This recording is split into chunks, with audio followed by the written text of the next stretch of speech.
Beralih pemirsa ke Polda Jawa Timur, di mana MSA tersangka pencabulan sejumlah santri di Jombang, Jawa Timur untuk kooperatif dan mematuhi proses hukum.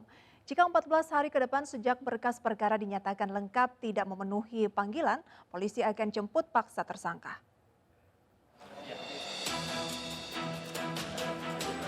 Tersangka dugaan pencabulan terhadap sejumlah santriwati di Jombang, Jawa Timur berinisial MSAT hingga saat ini belum tertangkap meski pihak Polda Jawa Timur telah menetapkan status tersangka sebagai DPO.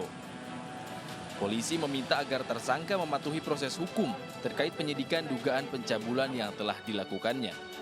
Saat ini proses hukumnya telah P21 dan penyerahan berkas untuk tahap 2 akan segera diserahkan ke pihak kejaksaan untuk segera disidangkan.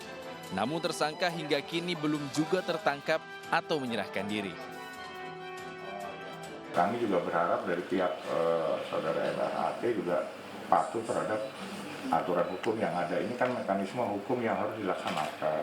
Yang jelas sudah dinyatakan P21, otomatis kami harus melaksanakan proses tahap 2-nya, yaitu melimpahkan yang bersangkutan berikut barang bukti ke pengadilan.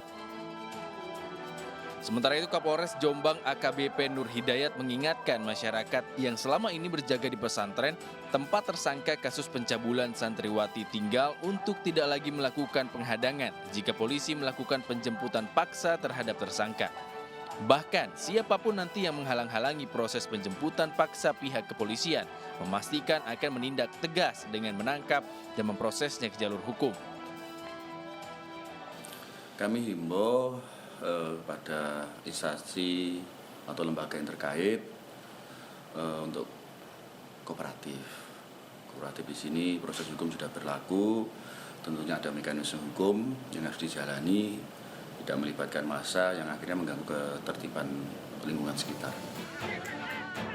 Seperti diberitakan sebelumnya, polisi dihadang sejumlah orang saat akan menangkap tersangka pencabulan berinisial MSAT di Jombang, Jawa Timur. Polisi pun memasukkan nama tersangka dalam daftar pencarian orang. Namun hingga saat ini, upaya penjemputan paksa terhadap tersangka belum terlaksana. Dari Jombang dan Surabaya, Tim Liputan iNews melaporkan.